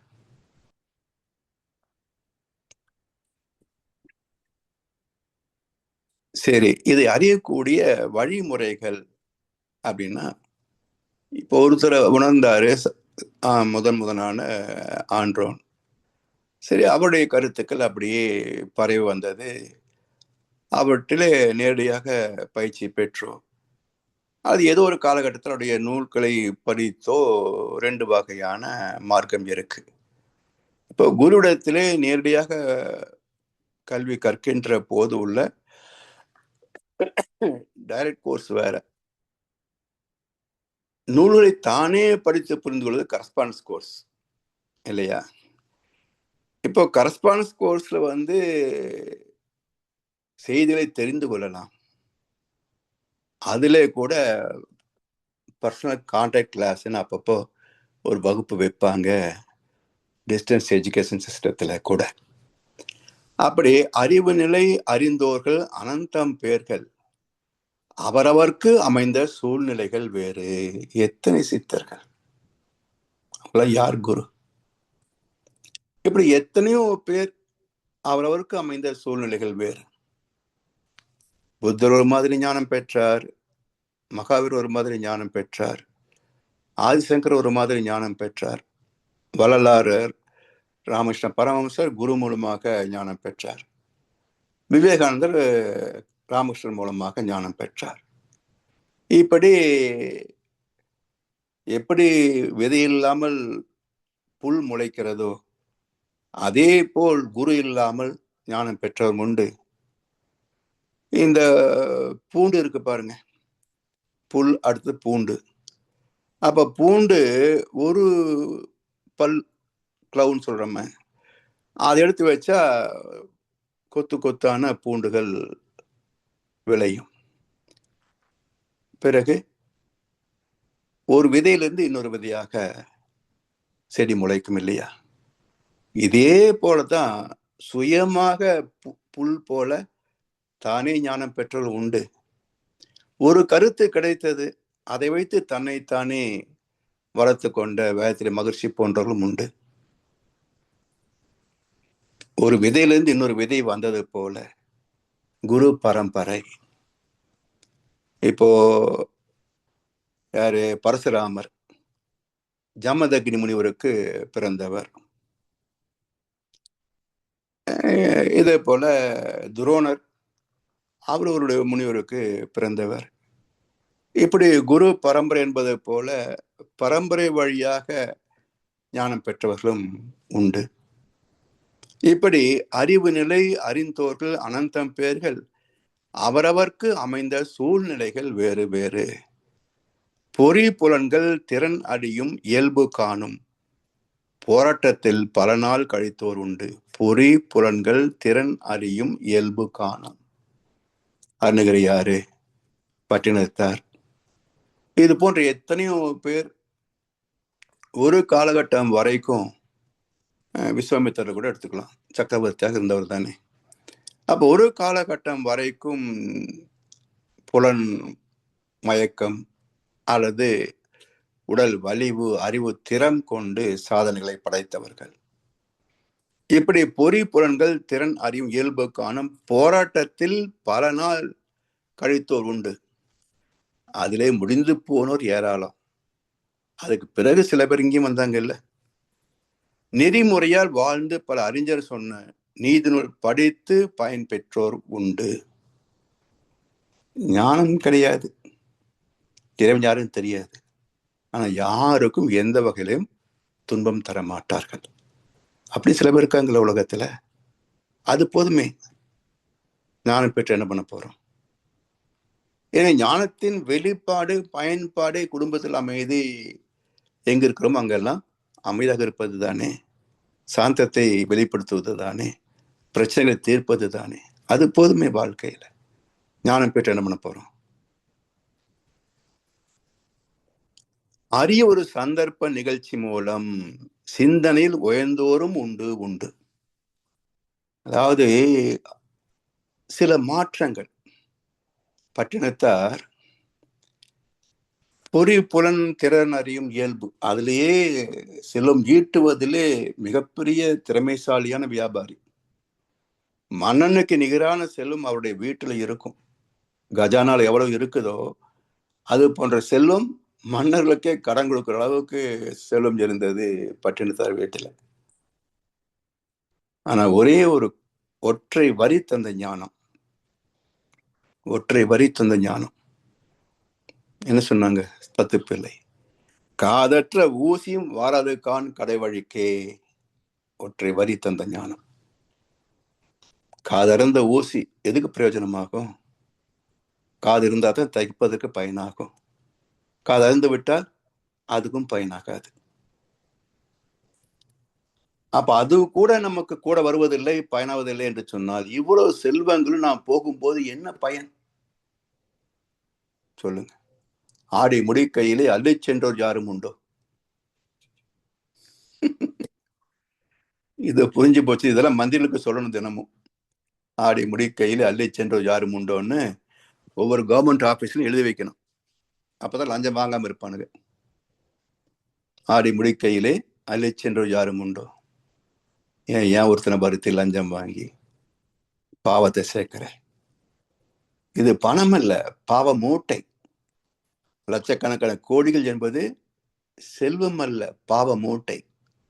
பறந்து பறந்து பணம் தேடி பாவ குளத்தில் நீராடி,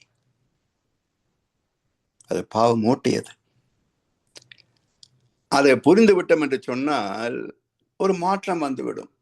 அப்ப ஒற்றை வரி இது கூட உள்ள வராதுப்பா, நீ எதுக்கு இவ்வளவு சொத்து சம்பாதிக்கிறேன் அப்படின்னு தத்து பிள்ளை கேட்ட ஒற்றை வரி பட்டினத்தாருக்கு டக்குன்னு புரிஞ்சது ஞானம். எதுவுமே சாஸ்வதம் இல்லை, எதுவுமே சாஸ்வதம் இல்லை. நம் நாடு எங்கே? பெரும் வீடு எங்கே? காப்பு நஞ்சை எங்கே? தோப்பு புஞ்சை எங்கே? அதிகாரம் எங்கே? வியாபாரம் எங்கே? மனைவி மக்கள் எங்கே? வைத்த ரொக்கம் எங்கே? வாங்கின வட்டி எங்கே? இரும்பு பெட்டி எங்கே? இவையெல்லாம் கூட வருமோ அங்கே? நாடி வருவது எது? பாவ புண்ணியம் அல்லாது நாம் அறையில் அணியும் கோவணமும் வராது. இதுதான்ப்பா வாழ்க்கை. இதை புரிந்து கொண்டால் எப்பவும் சுகம்தான். அதான் பரவசம், பரத்தின் வசம், பரம்பொருளின் வசம். அப்படி அரிய ஒரு சந்தர்ப்ப நிகழ்ச்சி மூலம் சிந்தனையில் உயர்ந்தோறும் உண்டு உண்டு உண்டு. எப்படி வேணா ஞானம் பெறுவாங்க. ஆனா ஞானம் பெற வேண்டும், அதுதான் ஒரே குறிக்கோள், பிறப்பின் நோக்கம். அப்படி அடைவதற்கு நமக்கு கிடைத்த மார்க்கம் என்ன? ஒரு குரு மூலம் இல்லறத்தில் இருந்து கொண்டே எல்லாரையும் பார்த்து கொண்டே முடிந்த அளவுக்கு நம்மை திருத்தி கொண்டு புதிதாக பாவம் சேர்க்காமல். இது பெரிய புண்ணியம் இல்லையா?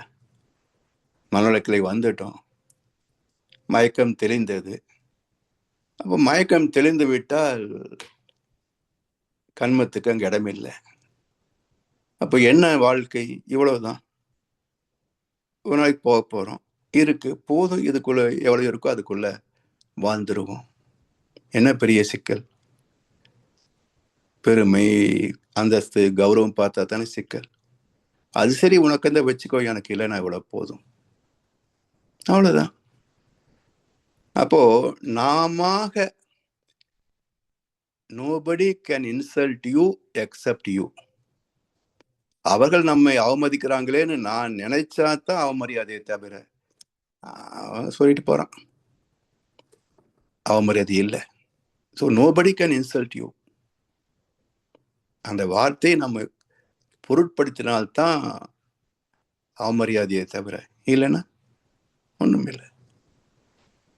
அப்போ பிச்சை எடுப்பதற்கும் திருடுவதற்கும் தான் வெக்கப்படணுமே தவிர எளிமையாக வாழ்வதில் என்ன வெக்கம்? ஸோ என்னோட சம்பளம் இவ்வளவு, என் குடும்ப நிலை இவ்வளவு, இதுக்குள்ள நான் இப்படிதான் வாழ்ந்தாக முடியும். உன்னை போல் என்னால் ஆடம்பரமா வாழ முடியாதுப்பா, முடிஞ்சது. அதான வாழ்க்கை. அப்படி ஓரளவுக்காவது நம்ம மாறி இருக்கிறோம் இல்லை, இதுவே பெரிய லாபம் தானே. நம்ம சந்ததிக்கு எந்த பாவத்தையும் சேர்த்து வைக்காம போறோமே, இது ஒரு செல்வம் தானே, சொத்து தானே. அந்த வகையிலே நம் கடமை அறவாழ்வின் நாட்டத்தை சிறக்கட்டும் என்று சொல்லி வாய்ப்பளித்த சேவமெடுத்த அனைவருக்கும் நன்றி பாராட்டி இன்றைய சிந்தனையை நிறைவு செய்கின்றோம். வாழ்க வளமுடன், வாழ்க வளமுடன், வாழ்க வையகம். வாழ்க வளமுடன். மிக்க நன்றிகள் ஐயா. வாழ்க வளமுடன் ஐயா. மிகச் சிறப்பான சிந்தனை உரை. அறிவு விளக்கம், அறிவறிந்த உயர்பேறு, இந்த ரெண்டு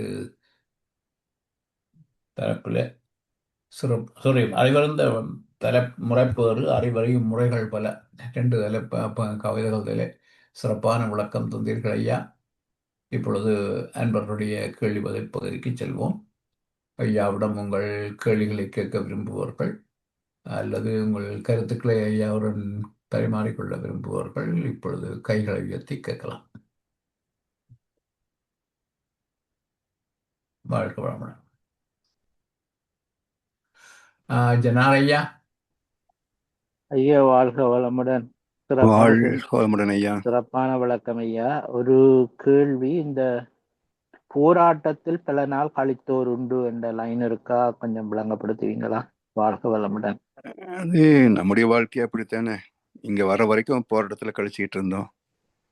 புலன் உணர்வுகள், திறமை, நமக்கு அதிகமான திறமை, அவங்களுக்கு குறைவான திறமை, அவங்களோட நம்மளோட திறமை குறைவு, இப்படி எத்தனையோ மன போராட்டங்களுக்கு இடையில தானே வாழ்ந்துகிட்டு இருந்தோம் இல்லையா? இங்க வந்து ஒரு தெளிவு பெற்றதனால் அந்த போராட்டம் முடிவுபெற்று விட்டது. ஆமா இப்போ அந்த போராட்டம் மீள இல்லை. ஆமா. அதுதாங்கய்யா. ஆனா இந்த தினசரி குறை சொல்லுவோர் அது தவிர்க்க அதுல இருந்து முடியாதுங்கய்யா. எப்படி ஏன்னா அது தவிர்க்க தவிர்க்க முடியாது? முடியாது. அதை நமக்குள்ளேயே வந்து ஏற்கனவே இருந்த பதிவுகள் எல்லாம் இருக்கு. அது டக்குன்னு சில சமயம் உணர்ச்சிப்படவும் செய்யும். உடனே விழிப்புணர்வு வந்து விட்டால் அதை அப்படியே அடைக்கிடலாம். சில சமயம் தவறு விழுந்த போது அது சினமாக வார்த்தைகளை வெளிப்பட்டுரும். இதுவும் வந்து காலத்தால் பக்குவம் ஆயிடும். அதாவது நம்முடைய உள் உணர்வு, இந்த டிஃபால்ட் கோடுன்னு சொல்லுவாங்க பாருங்க கம்ப்யூட்டர்ல. ஆமா அதே மாதிரி அந்த உள் உணர்வு என்பது மேன்மை நோக்கியே இழுக்கணும் நம்மள. ஆமா. அந்த இழுத்தல் இருந்ததுன்னு வச்சுங்களேன், நிச்சயமா படிப்படியாக முன்னேறி கொண்டே வருவோம். அப்ப ஆமா. எந்த ஒரு ஏமாற்றத்தையும் தாழ்வையும் பொறுத்து கொள்ளக்கூடிய பக்குவம் வந்துடும். சில வேளையிலேயே அந்த சொல்லுங்க ஐயா. அதுக்குத்தான் அந்த டிஃபால்ட் கோட் ரொம்ப முக்கியம். நமக்குள்ள ஆமா ஒரு இந்த வாழ்க்கை வந்து ஒரு ஒரு பல பிரச்சனைகள் போராட்டங்கள் மத்தியில தான் இருக்கு. இதிலிருந்து விடுபட வேண்டும் என்பதற்காகத்தான் ஒரு நல்ல குருவிடத்துல வந்து சேர்ந்திருக்கிறோம். அப்ப இதிலே நான் எந்த அளவுக்கு முன்னேறுவேன், ஒவ்வொரு நாளும், ஒவ்வொரு மாதமும், ஒவ்வொரு வருடமும் எந்த அளவுக்கு முன்னேறுவேன், எந்த அளவுக்கு முன்னேறி இருக்கிறேன் அப்படின்னு அப்பப்போ ஒரு பேலன்ஸ் ஷீட் போட்டுக்கணும். அப்ப அந்த குறைகளை திருத்தி கொண்டே வந்து நிறைகளை வளர்த்து கொண்டே வருகின்ற போது ஒரு கட்டத்துல அது தெரியாதுங்க. தெரியாது. சில வேளையில கூட நேரங்கள்ல சில பிரச்சனைகள் வருது. சிலர் வந்து தவறாகவே சொல்லி கொண்டிருக்கும் போது நாங்க அது சொல்வது தவறு என்றதை விளங்கப்படுத்த போய்க்கல சில வேளை அது பிரச்சனை ஆயிடுது. பிரச்சனை வரும். அதுக்கு குருவே சரணம் மூவ் ஆன் தானே ஐயா. அவ்வளவுதான், வேற வழியே இல்லை. அதாவது அலுவலகத்துல நம்ம பணியாற்றுகின்ற போது பல பிரச்சனைகள் ஐயா. ஆமா நல்லவங்க இருப்பாங்க, கெட்டவங்க இருப்பாங்க, அவதூறு பேசுறவங்க இருப்பாங்க. என்ன பண்ண முடியும்? நாம அங்க நிம்மதியை வேலை பார்த்தாகணும். அப்ப சரி போ விடு. அதாவது மிக வருத்தம் துன்பம் அது வந்த போதும் நன்மைக்கேயாம் செய்த பாவம் போச்சு, நான் அறிந்த உண்மை இது நலமே செய்க அப்படின்றார் பாகரிஷ். ஸோ மன வருத்தம் தண்டான்னு சொன்னா எதுவுமே நம்முடைய வினை பதிவு இல்லாம எதுவும் வருவதில்லை. சரி சுத்தமாச்சு, இடுக்கன் வருங்கால் நகுக. சுத்தமாச்சு, துன்பப்படுபவர்களே ஆசீர்வதிக்கப்பட்டவர்கள். என் ஆத்மா சுத்தமாகுது இல்லை? ஆமா உண்மைதான். அது மாதிரி ஆபீஸ், வீடு, சமுதாயம், அவ்வளவுதான். என்ன இருக்குங்க லைஃப்ல? இன்னைக்கு போனா நாளையெல்லாம் மறந்துடுவாங்க, அவ்வளவுதானே. என்ன இருக்கு? நாம நினைச்சிட்டு இழுத்து பிடிச்சிட்டு நாம தான் சாதிச்ச மாதிரி நினைச்சிட்டு இருக்கிறோம். நாம எல்லாம் நின்று போயிடுமா என்ன? ஒன்னும் நிக்க போறது இல்லை. அப்போ நாம புகுத்தி கொண்ட கற்பனை பந்தங்கள் தான். பந்தம், பற்று, பாசம், இதுல நாம ஏற்படுத்தி கொண்டது தானே. இந்த வாழ்க்கை இது தேவைதானே? அப்போ கர்ம யோகம், கர்மயோகம் என்பது என்ன? இப்போ நீங்க இங்கெல்லாம் பார்த்தோம்னாக்க ஒரு ஹாஸ்பிட்டலுக்கு போறோம், ஏதோ ஒரு நகர் போனோம்னா அவ்வளோ ஒரு இன்வால்மெண்ட்டோட சின்சியரா நமக்கு என்ன வேணுமோ செய்து தர்றாங்க. இங்க நமக்கு சொந்த பிள்ளைகள் தான் இருந்து செய்யணுன்ற அவசியமே இங்க கிடையாது இல்லை. ஸோ இப்படி ஒரு கலாச்சாரம் இங்கேயே இருந்ததுனால இப்போ இங்க இருப்பவங்க எல்லாமே அந்த மாதிரியான மனோபாவத்தில் நிறைய இருப்பாங்க. சிலர் மற்ற இதுலேருந்து நாட்டிலிருந்து வந்தவங்க எல்லாம் இருக்காங்கல்ல, அதுல சில குறைபாடுகள் இருக்கும். இப்போ சமீபத்தில் கூட இங்க டேலஸ்ல வந்து இந்தியன்ஸ் பண்ண ஒரு ஃப்ராடு. கோஸ் கம்பெனின்னு சொல்லி வெறும் அட்ரஸ் மட்டும் தான் இருக்குது, கம்பெனி கிடையாது, ஒன்றும் கிடையாது. இப்போ போன மாதம் அது பிரச்சனை ஓடிக்கிட்டு இருக்குது. ஸோ நம்மளால எங்கே போனாலும் இந்தியன்ஸாக தான் இருக்கிறாங்க. திருட்டுத்தனம், ஏமாத்து வேலை, சொத்து சேர்க்கறது, அடுத்தும் குழி பறிக்கிறது. அதே மாதிரி போன ஒரு சில வருஷங்களுக்கு முன்னாடி நியூயார்க்கில் ஒரு 5-6 டாக்டர் சேர்ந்துட்டு கிட்டத்தட்ட 250 மில்லியனுக்கு இன்சூரன்ஸ் கிளைம் பண்ணி ஃப்ராடுகள் பண்ணியிருக்கானுங்க. பண்ணாத சர்ஜரி, இல்லாத பேஷண்ட்டு பில் மட்டும் கிளைம் பண்ணி நான் பண்ணினேன்னு சொல்லி 250 மில்லியன் கண்டுபிடிச்சிட்டாங்க. சார், இந்தியாவை என்ன கண்டுபிடிக்காம இருக்கிறதுக்கு? அப்போ கண்டுபிடிச்சு பிடிச்சாங்கன்னா இங்கே தண்டனை மிக பயங்கரமாக இருக்கும் இல்லையா? அப்போ ஏன் செய்வான் இதெல்லாம்? இது ஒருவர் செய்யற தவறு நாட்டுக்கும் பிறந்த ஆமா, நாட்டுக்கும் இப்போ கூட இந்தியன்ஸ் தான் நாங்கள் பார்க்குறாங்க. இப்போ டேலஸ்ல அமெரிக்கன் பார்க்கும்போது ஒரு கேவலமாக சிரிச்சுட்டு போறாங்க அப்படின்றாங்க. அப்போ யாரோ சில பேர் செஞ்சது அங்க இருக்க அத்தனை இந்துக்களுக்கும் இந்தியர்களுக்கும் அது அவமானம் தானே. அப்போ இதே நம்ம ஊராக இருந்தால் கொடி பிடிச்சிருப்பானுங்க, என்னை பார்த்து சிரிச்சு அப்படின்னு. இப்போ என்ன பண்ணுவேன்? மாதிரி அது பண்றான் பிளட் இண்டியன்ஸ்ன்னு என்ன பண்ணுவீங்க? போக வேண்டியது திரும்ப ஊருக்கு போக மாட்டேன், எனக்கு பணம் வேணும் இல்லை இங்க. அப்போ இவருடைய கௌரவம் எல்லாம் பார்த்தீங்க இப்படித்தான், போலித்தனமான கௌரவங்கள். வாழ்க்கையை புரியலன்னு இப்படித்தாங்க செய்வாங்க. எப்படியாவது திருடி, லஞ்சம் வாங்கி, கொள்ளையடிச்சு, முறை தவறி சொத்து சேர்த்து என்ன பண்ண போறோம்? பாவத்தை தான் சேர்க்கிறாங்க. அதனாலதான் தர்மம் முதல்ல எல்லா மக்களுக்கும் தர்மம் முதல் பாடமாக கற்றுக் கொடுக்கணும். பள்ளி கல்லூரியில முதல் பாடமே தர்மமாகத்தான் இருக்கணும். இல்லைன்னா மனிதன் மனசு நெகட்டிவ் ஃபோர்ஸ் தானே, அது தீயதை நோக்கி தான் போகும்.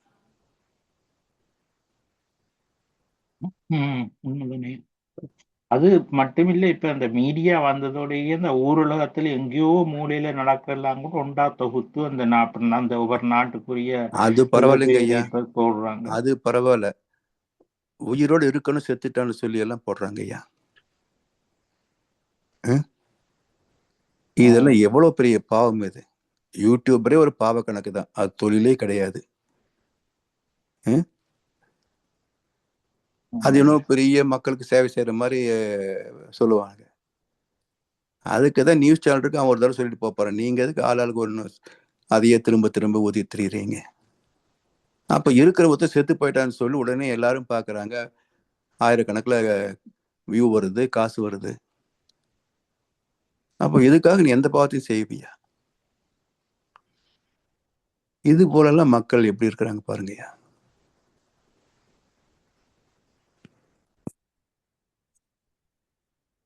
நன்றி.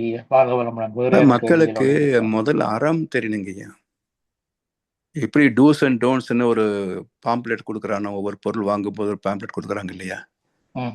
அது மாதிரி நம்ம பிறக்கும் போது பாம்ப்ளெட் வரது இல்லையே. அதுதான் தத்துவங்கள், அது பாம்ப்ளெட். நம்ம எப்படி வாழணும் என்பதை கற்றுக் கொடுக்கக்கூடிய பாம்ப்ளெட்ஸ் தான் தத்துவங்கள். அப்போ எது முதல்ல தெரிஞ்சுக்கணும்? அந்த பொருள் ஒரு பயன்படுத்துக்கு முந்தி ஹவு டு யூஸ் இட்னு தெரிஞ்சுக்கிறோம் இல்லை? அதுபோல் இந்த உடலை பயன்படுத்துக்கு முந்தி ஹவு டு யூஸ் இட்னு தெரிஞ்சுக்கணும் இல்லை?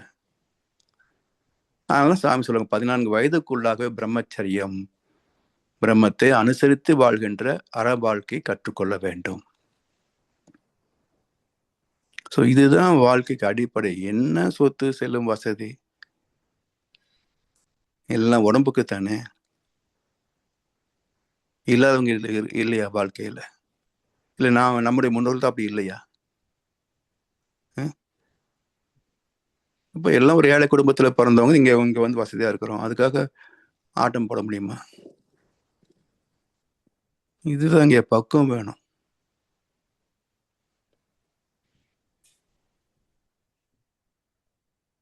தத்துவம் புரியலன்னா பக்குவம் இருக்காது.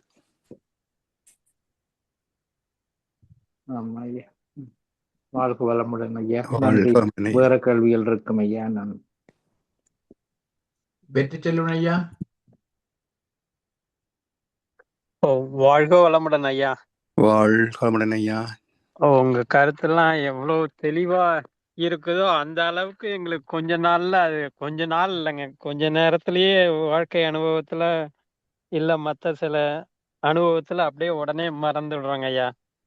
நீங்க ஒண்ணு சொன்னீங்க இல்லைங்களா ஐயா, அதாவது இருப்பதுவே நிலை கண்டோம், இல்லாதது இருக்காமல் போவாது. அது என்ன சொன்னீங்க? அதாவது இருக்கிறது அதாவது இல்லாம போவாது. இல்லாததற்கு இருப்பு கிடையாது, ஓ, இல்லாததற்கு இருப்பு கிடையாது, இருப்பது இல்லாமல் போவதும் கிடையாது. ஓ, அப்ப நமக்கு எல்லாமே ஒரு பயம் என்னன்னாங்கய்யா, இப்ப நம்ம கிட்ட உள்ளது போயிடும், இல்ல அது அப்படி இல்லாட்டி ஆம், அது என்ன சொல்றது, நம்மளே கொஞ்ச நாள் இல்லாம போயிடுவோம் அப்படின்ற ஒரு பயத்திலேயே நிறைய தப்பு பண்றாங்கய்யா. அதுக்கப்புறம் பயம் தாங்கய்யா, பயம்தான். ஏன்னா நீங்க வாழ்க்கையை பற்றிய புரிதல் இல்லைன்னா பயமும் ஆசையும் தான் இருக்கும். ஏன்னா அது விலங்கிலிருந்து வந்தது இல்ல.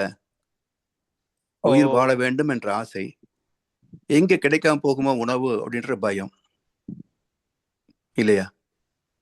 ஆனா இது ரெண்டும் ஒண்ணுக்கு ஒண்ணு ஹெல்ப் பண்ணுங்க இல்லைங்களா? நீங்க கூட ஒரு தடவை சொன்னீங்க, அதாவது ஒரு ஆசை இருந்தா அது தப்பு பண்ண தோணும், ஆனா பயம் இருக்கிற வரைக்கும் அந்த தப்பு பண்ணாம இருந்துருவோம் அப்படின்னு. ஆமா ஆமா, பயம் கலந்த ஆசை இருந்ததுன்னா தப்பு பண்ண மாட்டாங்க. ஓ, சரிங்க. ஆனா எனக்கு இன்னொரு கேள்வி என்னங்கன்னா, இப்ப நீங்க சொன்னீங்கல்ல, அதாவது பட்டினத்தார்லாம் காதர்ந்த ஊசியும் வாராது கடை வழிக்கு, அது சொன்ன உடனே அவருக்கு ஒரு அந்த ஞானம் வந்துடுச்சு பாருங்க. அதாவது தந்தை தாய் நிசம் அல்ல, தமையனும் நிசமல்ல, எல்லாம் சொல்லிட்டு கடைசியில என்கிட்ட உள்ள அந்த உயிர் மட்டும்தான் நிசம் அப்படின்ற மாதிரி அவர் முடிப்பாரு இல்லைங்களாயா? ஆமா ஆமா. அது ஆனா அந்த அந்த மனது நமக்கு பொதுவா இருக்க மாட்டேங்குதுல்ல. அதாவது நம்ம பல தலைமுறைகளாக உடல் சார்ந்தே வாழ்ந்துட்டாங்க ஐயா. இப்ப நமக்கு தத்துவம் கிடைச்சாலும் உடனே அதை ஏத்துக்க முடியாது உடம்பும் மனசும். அப்ப கொஞ்ச காலமாய் அதிலேயே நம்ம ஊர்ந்து ஊர்ந்து போக போக ஒரு கட்டத்துல இந்த லெவல் வரும். இருந்தா என்ன போனா என்ன, 20 நாள் உண்கிறேன், அவ்வளவுதான். இருப்பதுக்காக உண்கல, 20 நாள் உண்கிறேன், வேற ஒண்ணும் இல்லை. போறியா போ, இருக்கிறியா ஆனா இரு. நம்மளோட அந்த இப்ப நமக்கு ஒரு இதுதான் இங்கதான் போகணும்ன்ற ஒரு பாதையை நிர்ணயிச்ச பிறகு வேற எதாலையும் நம்ம அப்படி நினைக்க முடியாதுங்களா இல்லைங்களாயா? இப்ப நான் அங்கதான் போகணும், அந்த அந்த இறைநிலையோட தான் ஒன்னா இருக்கணும் அப்படின்னு நான் முடிவு எடுத்த பிறகு நான் எப்படி இருக்கிறதுக்காக நம்ம ஏதாவது செய்யறோம் அப்படின்ற தோண முடியுங்களாயா? ஆனா அதுதான் நடந்துகிட்டு இருக்கு. உண்மையா? தோணும் தோணும். அதாவது ஒரு கட்டத்துல நாம ஞானம் பெறணும் அப்படின்ற ஒரு ஆசை. நீங்க கீதையில எதுக்காக இந்த ஆத்மாவுடைய பிறப்பு எல்லாம் வரிசையா சொல்லிட்டே கடைசி அத்தியாயம் என்ன சொல்றாங்க? மோக்ஷ சந்நியாச யோகம், ஈசனோட ஆயினும் ஆசை அருமின்கள். இறைவனை அடையணும்ன்றது புனிதமான ஆசை, ஆனா அது கூட உன்னை இறைவனை அடைய விடாது. ஏன்னா ஆசை என்பது மனம் சார்ந்தது, இறைவனும் அறிவானவன். மனசு அறிவு இணைய முடியாது. மனம் தன்னுடைய வேகத்தை குறைத்தால்தான் இறைவனோடு கலக்க முடியும். வேகம் உள்ள வரைக்கும் விவேகம் ஆகாது இல்லையா? வேகம் குறைந்தாலும் விவேகம் ஆகாது, நின்னாதான் விவேகம். அந்த மனசு நின்ன பிறகுதான் அறிவே வேலை செய்யும். அப்பதான் அறிவு முழுமை பெறுகிறது. மனம் இறந்தால் அறிவாகிறது. அப்ப இது நம்ம பயிற்சியில போக போக வரக்கூடிய ஒரு கட்டத்துல வரும், உடனே வந்துடாது. அது சில நம்முடைய கர்ம வினை எந்த சப்போர்ட் பண்ணுதோ அது தகுந்தாற் போல அந்த கால நீளம் மாறுபடும். நம்ம பயிற்சி எடுக்கும் போது இந்த மனநிலை வேற, கிட்டத்தட்ட 30-35 வருஷம் ஆச்சு, இப்ப இருக்கிற மனநிலை வேற இல்லைங்களா? ஆனா மனது இப்ப இறந்த பிறகு நமக்கு தெரியாம ஏதாவது ஒரு சில ஏதாவது, இப்ப உதாரணத்துக்கு நம்ம சரியா வேலை செய்யல, சரியா சாப்பிடல அப்படின்னாலே நமக்கு இன்னும் பல பிரச்சனை வருதேன்னு அந்த ஒரு பயம் இருக்குங்களா? அதுக்காவது நம்ம ஒழுங்கா செய்யணும் அப்படின்ற ஒரு நினைப்பு இருக்குங்களாய்யா. அது வந்து மன சார்ந்ததுதான் இல்லைங்களாய்யா? சார்ந்ததுதான். இப்போ இரு நம்ம உடம்பு வாழ்வதற்கு எத்தனை உணவு வேணுங்கய்யா? இப்ப தினசரி நம்ம சாப்பிடுற உணவு எந்த அளவுக்கு இருக்கு? இவ்வளவு உணவு நமக்கு தேவையா? இல்லையே, தேவையில்லைங்க. தேவையே கிடையாது. அப்போ அந்த அறிவினுடைய வெளிப்பாடு என்ன அப்படின்னா, இந்த உடம்பு இருக்கணும். அப்போ உடம்புக்குள்ள உயிர் ஒரு ஸ்டாக் இருக்கு. ஒரு குவாண்டம் வச்சுக்கலாம், ஒரு 1000 யூனிட் வச்சுக்கோங்க. இன்னைக்கு நம்முடைய வாழ்க்கையில ஒரு 10 யூனிட் செலவாயிடுச்சு. அப்ப எவ்வளவு சாப்பிடலாம்? அந்த 10 யூனிட்டை ரீப்ளேஸ் பண்ற அளவுக்கு சாப்பிட்டா போதும். அப்ப வாழ்க்கைன்னு பாத்தீங்கன்னா, பணம் எவ்வளவு சம்பாதிக்கிறோமோ அவ்வளவு செலவு பண்ணணும். உயிர் எவ்வளவு செலவு பண்றோமோ அவ்வளவு சம்பாதிக்கணும். வா, ரொம்ப புரியுதுங்களையா? சிறப்புங்க ஐயா. ஆனா நம்ம வந்து ஒரு பெரிய ஒரு இன்வெஸ்ட்மெண்ட் போட்டோம்னா, அது இந்த ரிட்டர்ன் ஆஃப் இன்வெஸ்ட் வந்து ஒரு 10 வருஷம் கழிச்சு வர்றதையும் இப்ப சேர்த்துதான் நம்மளால போட முடியுதுங்களா? இல்லாட்டி அடுத்த நிலைமைக்கு நம்மளால போக முடிய அந்த மாட்டாங்களேன்னு. கணக்கு எல்லாம் உடல் சார்ந்த கணக்கு, மனம் சார்ந்த கணக்கு. ஆன்மீகத்துக்கு பொருந்தாது. ஓ, சரி சரி. ஆன்மீகத்தை பொறுத்த வரைக்கும் ஆகார் எல்லாத்தையும் அளவெட்டிதாயினும் கேடிலே போகார் அகலா கடை. அதே போல உயிர் எவ்வளவு வெளியே போகுதோ அவ்வளவுக்கு இன்டேக். அதுக்கு மேல சாப்பிடக்கூடாது அப்படின்ற ஒரு பக்குவம் வந்துடும். ஏதோ ஒரு நாள் வெளியே போறோம், ஏதோ கெஸ்ட்டுக்கு அது போறோம், அன்னைக்கு ஒரு நாள் கொஞ்சம் கூடுதலா போகுது, பரவாயில்ல, பிரச்சனை இல்லை. ஆனா ரெகுலர் ஹேபிட் என்ன அப்படின்னா, இதுதான். வயிறு நிறைய சாப்பிடணும் அவசியம் இல்லை. எவ்வளவு நமக்கு வேணுமோ அவ்வளவு சாப்பிட்டா போதும். ஆனா எல்லாத்துக்குமே மனம்தான் ஒரு மனசுதான். மனசை அடிப்படை. விட்டுட்டு எங்க போவோமோ? மனதிலே அதாங்க. உலகெல்லாம் மற்றெங்கே தேடுவீர். மனசுதான் இடம் கொடுக்கணும். இப்ப நமக்கே ஒரு கஷ்ட நேரம் வந்ததுன்னா, அப்ப எதை பத்தியும் நினைக்காம ஒரே கடவுளை பத்தி மட்டும் நினைக்கிறோங்க ஐயா. அவ்வளவுதான். ஆனா ஒரு நல்லா இருக்கிறப்ப சரி இப்போ இன்னொருத்தவங்க கம்பெனி கொடுப்போம் அப்படின்ற மாதிரி அவ்வளவுதான். ஏதோ ஒண்ணுலாம் அப்படி போகுதுங்க ஐயா. ஆமா. நல்லா இருக்கும்போது பிரச்சனை இல்லை, யாருக்கு உதவி செய்யலாம், பண்ணலாம். நல்லா இல்லையா, நெஞ்சுக்கு நிம்மதி, ஆண்டவன் சந்நிதி. ஆமா, இதே சரண்டர் ஆக வேண்டியதுதான், பிரச்சனை தீர்ற வரைக்கும். ரொம்ப சிறப்புங்க ஐயா. கோவிலில் எல்லாம் நோக்கமே என்னன்னு சொன்னா, கஷ்டப்படுறவங்களுக்கு தான் கோவில். ஆசைப்படுறவங்க கோவில் கிடையாதுங்க. இப்போ கஷ்டப்படுறவங்க எத்தனை பேர், ஆசைப்படுறவங்க எத்தனை பேருங்க? கோயில் வரவங்க எத்தனை பேர், கோடிக்கணக்கான பேர் போறாங்க. ஆசைக்கு போறோம்னா கஷ்டத்துக்கு போறாங்களா? அது ஒண்ணுங்கய்யா. அங்க உள்ள போனா அங்க ஒரு ஒரு தூண்டுதல் ஒண்ணு வருது அப்படின்ற மாதிரி ஒரு ஆரம்ப நிலையில உள்ளவங்களுக்கு ஓகேங்க. ஆனா நம்மள மாதிரி, அதாவது ஒரு நம்ம உயிர் தான் கடவுள், இல்லை கடவுள் எங்க பார்த்தாலும் இருக்காருன்ற பிறகு அந்த கோவிலையே தனிச்சு இப்ப பார்க்க முடியாது இல்லைங்களையா? தனிக்கு வரல. இப்ப நாம போறோம் அப்படின்னு சொன்னா அமைதியா உட்காந்து தானம் பண்ணிட்டு அமைதியா வந்துடும். கர்ப்பகிரகத்துக்கு போகணும், அர்ச்சனை பண்ணணும், காசு கொடுக்கணும், இல்லை நமக்கு ஒன்றும் வராது, ஒன்றும் கிடையாது. பிரார்த்தனை செய்வதற்காக மட்டுமே, வேண்டுதலுக்காக அல்ல. ஓ, ஆமாங்க. அந்த பிரார்த்தனை கூட எதுவும் இல்லாம இல்ல, பிரார்த்தனை பண்றது இல்லைங்களா? பிரேயர்ன்றது இறைவனை வணங்குவதும் நன்றி செலுத்துவதும் தான் பிரேயரை. கேட்பது பிரேயரே கிடையாது. ஓ, நல்லதுங்க ஐயா. ஆனா அப்படி ஓசர் என்ன நினைச்ச சொல்லுவாருன்னா, நீங்க ஆண்டவன்ட்டு ஒண்ணு கேட்டீங்கன்னா நீங்க தான் நாத்திகன்றார். ஏன்னா இறைவனுக்கு தருவான் நம்பிக்கை உள்ளவன் கேட்க மாட்டான், இல்லையா? ஆமாங்க. எவ்வளவோ கொடுத்தது ஒவ்வொரு நிமிஷமும் அந்த மூச்சு போயிட்டு வர்றது கூட ஏதோ ஒரு நம்ம இறைவன் கொடுத்தது உடம்புக்குள்ள கூட ஏதோ தானே. ஒண்ணு. ஆமாங்க. நம்மள அறியாம ஏதோ ஒண்ணு நமக்குள்ளார நமக்கு உதவி பண்ணிக்கிட்டு இருக்குங்க. இருக்குல்ல, அப்புறம் எதுக்கு நம்ம கேட்கணும்? அதுதான் ஆன்மீகத்துடைய பக்குவம். லௌகிகத்தில் இருக்கிற வரைக்கும் கேட்டுட்டு இருப்போம். ஆன்மீகத்தில் வந்தால் உன்னுடைய பதம் சேரணும் கேட்பதை தவிர வேற கேட்க மாட்டோம். அதுவே உச்சம் தொடங்குகின்ற போது உன் பதம் வேணும்ன்றதை கூட கேட்க மாட்டோம். கொடுத்தா கூட கொடுக்கலன்னா போ, ஞானம் வந்தா மட்டும் வரணும் போட்டு என்ன கேட்டு போச்சு, அவ்வளவுதான். அந்த பிளாங்க் மைண்டுங்க, பிளாங்க்னஸ் வந்துடும். இன்வால்மெண்ட் தான். நம்ம எந்த அளவுக்கு இதுல மனசை வந்து நேரத்தை ஒதுக்குறோமோ அந்த அளவுக்கு நமக்கு ஒரு நிம்மதியான வாழ்க்கை இருக்கும். நிம்மதி அதோட இல்லாம அந்த நம்ம உடம்பு மனசு எல்லாம் ரொம்ப சந்தோஷமா இருக்குங்க. ஆமா ஆமா கடவுள் நம்ம கூடயே இருக்காரு, சுத்தி இருக்காரு, எங்கேயும் இருக்காருன்றப்ப ம் அதை நினைச்சாலே அது ஒரு ஒரு ஆனந்தம் தான் வருது. எல்லாத்தையும் மறந்துட்டு இன்பமா இருக்க முடியுதுங்க ஐயா.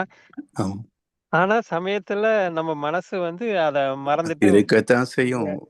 நம்ம ஒன்றும் முழுமையான ஞானிகள் கிடையாது இல்ல. ஓ அப்ப நான் குடும்பத்துல ஞானிகள்லாம் அந்த மனதை வந்து வேற எங்கேயும் போக விடாம ஆமா, அதுலயே ஏன்னா தனியா வச்சிருக்காங்க. இருந்தாங்க. ஞானிகள் எத்தனை பேர் குடும்பத்துல இருந்தாங்க இல்லையா? ஆமா, குடும்பத்துல இருந்தாலும் இப்ப எல்லாம் ஒண்ணுன்றப்ப ஆமா நம்ம நம்ம குழந்தைங்களும் பக்கத்து வீட்டு குழந்தைங்க நல்லா இருந்தாலும் நம்ம சந்தோஷம் தான் போடுவாங்க. ஆமா அப்படின்றப்ப நம்முடைய ஒரு குடும்பம் அமைதியெல்லாம் ஒரு செட்டப்ல இருக்கிறோம். நான் ஒன்றும் மகரிஷி மாதிரி கிடையாது. ஸோ அந்த ஒரு சின்ன போராட்டங்கள் அப்பப்போ வரத்தான் செய்யும். ஓ சரிங்க, நன்றிங்க ஐயா, மிக்க நன்றிம்மா. நன்றிங்க. வாழ்க்கை வாழ்க வளமுடன். வாழ்க வளமுடன். ஐயா, நான் ஒரு கேள்வி இறுதி கேள்வியாக கேட்கிறேன். சொல்லுங்க ஐயா. மகரிஷி இந்த அறிவினை அறிந்த அறிவறிந்தோரை 2 வகையாக பிரிக்கிறார். ம் நீதி நூல் படித்து பயன்பெற்றோர் ஒரு வகை, ம் சந்தர்ப்பமும் நிகழ்ச்சி மூலம் சிந்தனையில் உயர்ந்தோர் அடுத்த வகை. ம் சந்தர்ப்ப நிகழ்ச்சி மூலம் சிந்தனை உயர்ந்தோருக்கு பல உதாரணங்கள், ஞானம் பெற்ற அறிஞர்கள் பட்டியலிட்ட விளக்கம் பல பெரிய பேசப்படுகின்ற அறிஞர்கள் எல்லாம் அந்த வகைக்குள்ள வருகிறார்கள். ம் இந்த நீதி நூல் படித்து பயன்பெற்றோர் வகையிலே ஞானம் பெற்ற 2 கேள்வி ஐயா உண்டு. அதில் ஞானம் பெற்ற அறிஞர் ஞானிகள் பற்றிக்கு சில உதாரணங்கள் தர முடியுமா என்றது உண்டு. அடுத்த கேள்வி, மகரிஷி இந்த 2 வகையில எந்த வகைக்குள் வருகிறார்? ரிஷி வந்து அவர் வந்து சுயமாக சின்ன வயசுல இருந்தே ஆன்மீக நாட்டத்தில் இருந்தவர். இப்போ இந்த இதில் பாருங்களேன், இந்த கவியை பார்த்தோம்னாக்க அறிவு நிலை அறிந்தோர்கள் அனந்தம் பேர்கள், அவரவர்க்கு அமைந்த சூழ்நிலைகள் வேறு இருக்கு இல்லையா? இதுல மகிழ்ச்சி வர்றாங்க. ஏன்னா அடுத்த பொறி புலன் திறனர் இயல்பு காணும் போராட்டத்தில் பல நாள் கழித்தோர் உண்டு இருக்கல. இது சாமிஜி கிடையாது. போராட்டம் இருந்தது, போராட்டமா எடுத்துக்கல. சரிங்களா? நீங்க அவருடைய வாழ்க்கை விளக்கம் அதை பார்த்தீங்கன்னா அவர் சொல்லுவார், என்னுடைய வாழ்க்கையே பெரிய போராட்டம் தான். ஒரு பிரச்சனை தீர்ந்துன்னு இருக்கும்போது அடுத்த பிரச்சனை ரெடியா வரும் அப்படிம்பாரு. ஆனா அது எல்லாம் நம்ம வந்து எப்படி கடக்குன்னு யோசிச்சேனே தவிர பிரச்சனை நான் வந்து பிரச்சனை எடுத்து மூழ்கி போனது இல்லைம்பாரு. அப்போ இந்த போராட்டம் இல்லை, அந்த முதல் நிலையில தான் மகிழ்ச்சி வராங்க.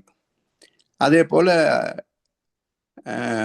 நீதிநூல் படித்தும் வரல, நீதிநூல் சொன்னாங்க, ஆனாலும் ஒரு ஸ்டேஜ்ல வந்து தீட்சை பெற்று பயிற்சி பண்ணி அதுக்கு பிறகு சுயமாக துரியதத்தை உணர்ந்து இந்த இறை தத்துவத்தை எல்லாம் அறிந்து வேதத்தின் தத்துவத்தை எழுதியிருக்கிறார்.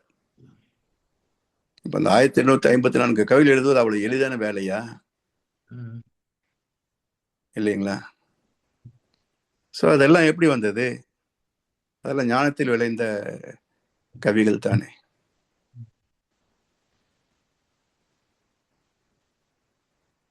நீதி நூல் படிச்சு ஞானம் பெற்ற அதுல வந்து அவ்வளவு ஒண்ணு நான் பார்க்கலைங்கய்யா.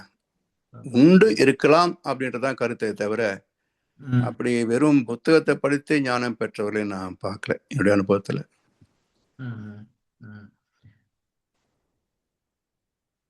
சந்தர்ப்ப நிகழ்ச்சி தான் இப்ப சந்தர்ப்ப சூழ்நிலைகள் தான் பெரும்பாலும் மாற்றியிருக்கு.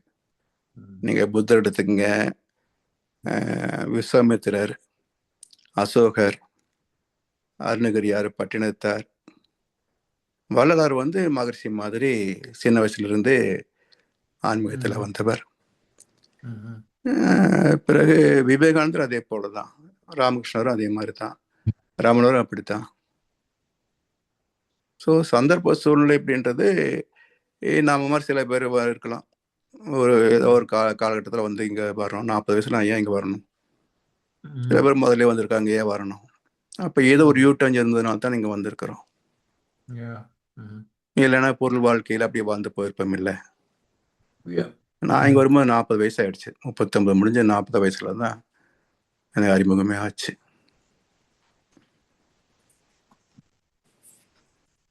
நன்றி ஐயா.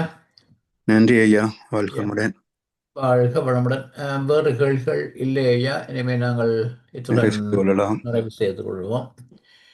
இதுவரை நேரமும் ஞானக்களஞ்சிய கவிகளும் விளக்கமும் என்ற தலைப்பிலே சிறப்பான 2 கவிகளுக்கு ஆழமான விளக்கங்களை தந்த முதுநிலை பேராசிரியர் பழனிசாமி ஐயா அவர்களுக்கு கனடா ஸ்கை யோகா மன்றத்தின் சார்பிலே எமது மனமார்ந்த நன்றிகளை தெரிவிப்பதோடு ஐயாவுக்கு எல்லோருமாக சேர்ந்து வாழ்த்து தெரிவிப்போம்.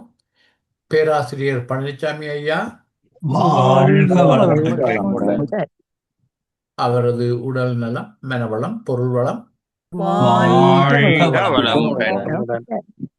அவரின் அன்பு குடும்பம்,